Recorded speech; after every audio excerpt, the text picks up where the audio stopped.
Per chi mi conosce sa che ho iniziato a lavorare su OnlyFans, a fare la cam girl, a fare mille altre cose di questo tipo, anche live su Instagram, e live varie, ok, in generale questo tipo di situazione lavorativa o anche per altre può essere un hobby, perché ci sono anche le persone esibizioniste.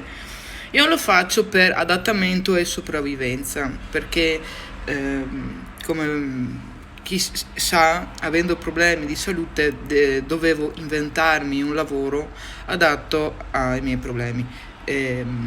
Cercare di gestirmelo da casa in autonomia. 3 anni e passa ormai che sono su queste piattaforme. A parte questa introduzione